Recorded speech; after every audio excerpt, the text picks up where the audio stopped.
So I'm going to talk about the impact of satellite data in hurricane amnesty simulation. And it's really done by my student. I was originally want to talk a different thing, but I better say something about hurricane. And then we also have a collab with a function here. This project is supported by NASA. Okay, I'm going to show some observations, and then I'll show you some numerical study, and then give a brief summary in the end. So I was mentioning about the data we want to use. So we are going to use MODIS and AIRS, and both the satellite, both the instrument are on Aqua satellite, and also MODIS is also on Terra satellite. And before we use the data, I always say, before you assimilate data, you always need to know data a little bit better in order to do a better job. This is really important. If there's no guarantee you assimilate data, your result is going to be better. You always need to keep it in mind, okay? So the MODIS has an extremely high resolution, 1 kilometer. So I think at that time, the NASA was really excited about the instrument itself because the resolution is so high. And then it's a polar orbiting, so it's about 700 kilometer height. And the swath is quite wide, it's 2,300. And then, for the MODIS data, we have two data sets we use here. One is from IR channels, and the other is from near-IR channels.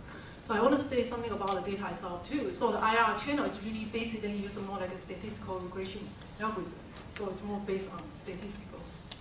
And then the other one is a near-IR, which is a little bit more physical based. So they have like a ratio of the refracted solar radiation between the absorption channel and the window channel.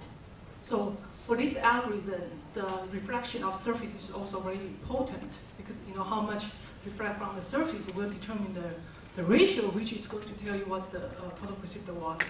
So in this case, if you have a very low refraction, like a surface ocean, then it won't have the error is going to be big for this data set. Okay. So and also because the refraction is important, so the data need to be kind of use a sun glint. If it's really dark, you won't be able to get the data. Okay, so this is over the sun glint, and then you will be able to get some data. But keep in mind, over ocean, you might have a big error. And then the next one is AIRS. You can see this stands. And then there's a lot of channels. It's extremely. The previous one is only 12 channels. This is a 2,000 something channel. It's totally different order. There's a group of people working on AIRS data. And so they have been claimed the accuracy is really high. I don't know if there any fan here. It's really the AIRS fan. Not that AIRS fan, but people have been claimed it's really, really good. And then the swath is a little bit narrow for AIRS, and then the resolution is much closer. It's closer because it's a combination with M-Shu data. M-Shu is a microwave. So microwave channel, usually resolution is closer. Okay, not the IR and near-IR. All right, so that's the data. So let's take a look at how we compare data with some others. So we compare with a GPS total precipitable water, which is more reliable, usually maybe 1 millimeter. That's the error of the GPS data. So we use near-IR data and compare with the GPS data for both. So you can see for the near-IR data, the spread is smaller than the IR data. So you can see a lot of uncertainty in the IR data. If you calculate the Riemann square difference, it's about 5 millimeter, and the other one is only 3 to 3.5 millimeter. So in general, I will consider overland. You need to be careful. This is overland. Overland, the near-IR data is pretty good, actually. And the AIRS data overland, people study is about 4 millimeter. So you can see, I would rank near-IR data probably the best among these three, and then probably AIRS, and then the last one is IR data. And then also you can see here, this is some outlier here, and these are probably the problem with a cloud. So with the IR data, if there's a cloud contamination, then there's no data. That's good. But with near IR, it's a reflection of surface. So if you have a cloud, it's a reflection of cloud. That means the retrieved total precipitable water is above cloud. So if there's a cloudy area, and if you don't kick out the data, you won't mistake the total precipitable water above cloud as a column cloud or column total precipitable water. Then you're in trouble because the column total precipitable water will be very low in that sense. Okay, so you need to be careful. You want to kick out. That's why we really probably overreact when we kick out the data because we need to be careful when we use near-IR data. And this is another example, has a point by point, the comparison of two stations near IR and also GPS data. So here again, this is a very high frequency. You can see this is a GPS data in time. And you can see very low number from the MODIS data in AIR. Again, this is showing maybe there's some cloudiness here. And so again, you need to be careful about how you use the data.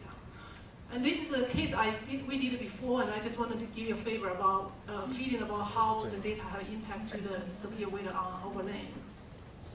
So this is the observational data, and this is a case back to 2004 and over the Oklahoma area.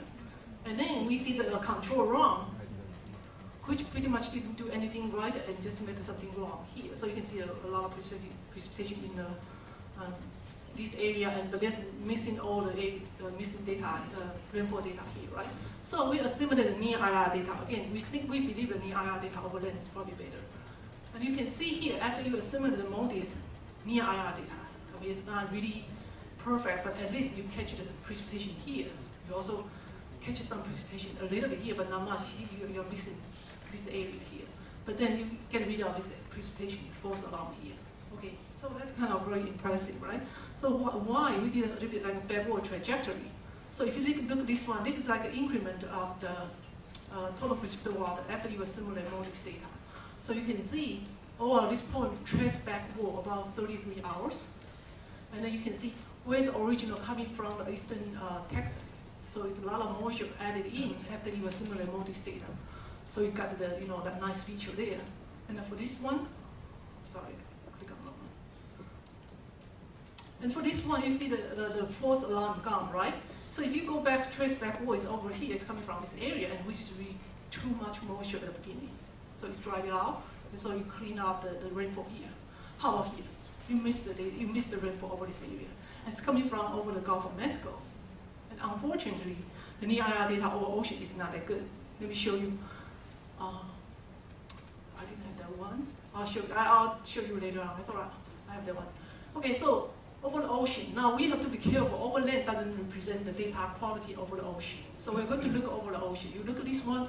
Unfortunately, not many data are available over ocean. Drop zones. Maybe that's the most available data we should use. Maybe we'll try to compare in the future. So we try to compare between the data because they're all on the same satellite. We only use AIRS one. So this is IR versus near IR, and then the AIRS versus IR, and then the AIRS versus near IR. The IR near IR means the MODIS, okay? So you can see very clear here. The near IR is dry, very, very clear, compared to the IR and compared to the AIRS. While the IR and the AIRS are very compatible, but the IR seems a little bit more moist. So you can see this is a correlation. So by knowing this one, we have a little bit sense, we assimilate data, what's gonna happen. Oh, this is here.